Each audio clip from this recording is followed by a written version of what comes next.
Hello everyone, আসসালামু আলাইকুম। Welcome to our খুশির ছোট ছোট গল্প চ্যানেলে সবাইকে স্বাগতম। শেয়ার করছি একটি নিমকি রেসিপি। এটা দেখতে যেরকম সুন্দর, খেতেও কিন্তু ভীষণ মজার হয়। আশা করি আজকের রেসিপি আপনাদের কাছে অনেক বেশি ভালো লাগবে।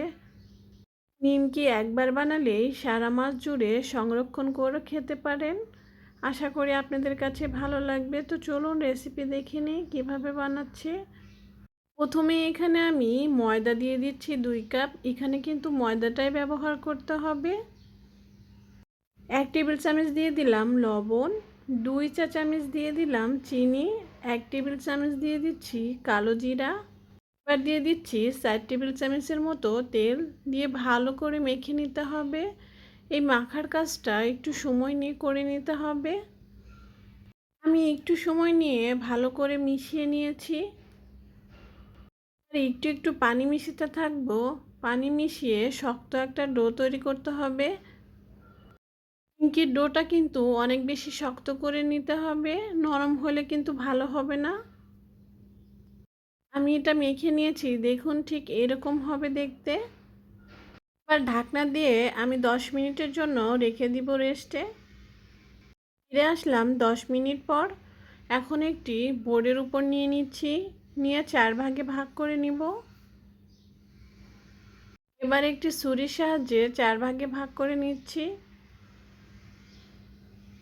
বন্ধুরা, এ পর্যায়ে যদি আমার ভিডিও ভালো লাগে তাহলে প্লিজ আমার চ্যানেলটাকে সাবস্ক্রাইব করে দিবেন, আমার পাশে থাকবেন। অবশ্যই কিন্তু বন্ধুদের সাথে শেয়ার করবেন। এটা আমার কাটা হয়ে গিয়েছে, এক টুকরো নিয়ে নিয়েছি আমি। এবার আমি একটি রুটি বানিয়ে নিব। অবশ্যই কিন্তু পাতলা করে বেলতে হবে। বেলার সময় কোনো আটা কিংবা তেল দেওয়া যাবে না। তখন কি হবে, যখন আমরা নিমকিগুলো ভাজবো তখন কিন্তু তেলটা পুড়ে নষ্ট হয়ে যাবে। এবার একটি আমি ছুরি দিয়ে কেটে নিচ্ছি। দেখে আপনারা বুঝতে পারছেন আমি কিভাবে করছি। আর আমি শেপ করে কেটে নিচ্ছি। আপনারা চাইলে 4 কোনা করেও কেটে নিতে পারেন। এবার হাতের সাহায্যে একটু লম্বা করে নিব। এই তো ঠিক এভাবে আমি কেটে নেব সবগুলো। আপনারা চাইলে বড় ছোট করে নিতে পারেন আপনাদের পছন্দ মতো। আমি এভাবেই করে নিচ্ছি। একইভাবে সবগুলো আমি করে নিব। আশা করি দেখে আপনারা বুঝতে পারছেন আমি কিভাবে করছি।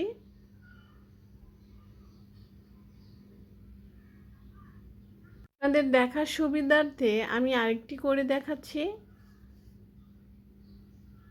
চাইলে এক ব্যাচ করে ভেজেও নিতে পারেন, আবার এসে করতে পারেন। আমি সবগুলো একবারেই বানিয়ে নিচ্ছি একটু সময় নিয়ে। এই তো সবগুলো বানানো আমার হয়ে গিয়েছে। এবার আমি চুলায় চলে যাচ্ছি ভাজার জন্য।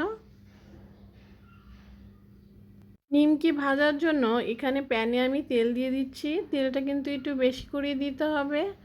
যখন গরম হয়ে আসবে তখন আমি একে একে ছেড়ে দিব। একবারে কিন্তু দেওয়া যাবে না, তাহলে দলা পাকিয়ে যেতে পারে। এখন সবগুলো নিমকি আমি গোল্ডেন করে ভেজে নিব। 2 থেকে 3 মিনিট ভেজে নিলেই গোল্ডেন হয়ে যাবে। এগুলো ভাজতে বেশি সময় লাগে না। আপনারা আপনাদের পছন্দ মতো কালার করে তুলে নিতে পারেন। আমারগুলো হয়ে গিয়েছে, এবার আমি তুলে দেখাচ্ছি। এই একইভাবে অন্যগুলোও ভেজে নিব। আপনারা চাইলে সারা মাসও কিন্তু সংরক্ষণ করে এই নিমকিগুলো খেতে পারেন। চায়ের সাথে কিন্তু অনেক বেশি ভালো লাগে। বাকিগুলো আমার ভাজা হয়ে গিয়েছে, তুলে নিচ্ছি। দেখুন মাশাআল্লাহ কতটা সুন্দর হয়েছে আর পারফেক্ট হয়েছে।